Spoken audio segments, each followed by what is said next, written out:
單邊位嘅聯排別墅，今日呢套雅居樂蘭橋嘅 T 型嘅，咁佢建面唔到200方，但係使用嘅話將近400方嘅，佢係上下4層，有我哋負一樓同埋我哋一個車位連帶嘅。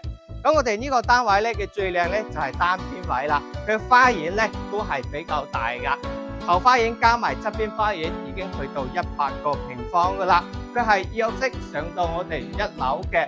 咁咧入到嚟嘅左手邊咧就係我哋嘅廚房啦。咁呢個廚房係一個 U 字形嘅，空間係比較大。咁入邊咧就連貫住我哋1樓嘅長者房啦。咁樣咧就可以方便我哋長者跟住生活啦，就唔使爬樓梯嘅。落到嚟就有非常之靚嘅中空大廳啦。呢啲就係我哋可擴展嘅空間噶啦。咁呢度大廳嘅開間係非常之闊嘅。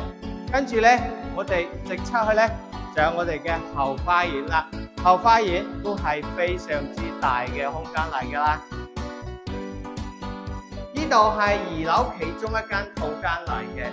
咁2樓一共咧係可以做到3間房嘅，包括呢個位置。咁利用我哋嘅中空咧，仲可以做一間非常大嘅房間嘅。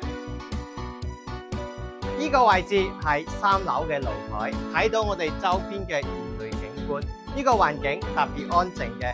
咁我哋呢個位置接近30個平方，後期喺度做翻個椅棚、洗衣晾衫、休息空間係非常之靚嘅。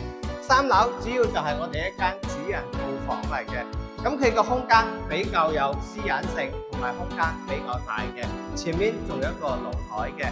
咁旁邊入去咧，就有我哋一個衣帽間嘅空間啦，包括我哋入邊嘅洗手間空間都係比較大嘅。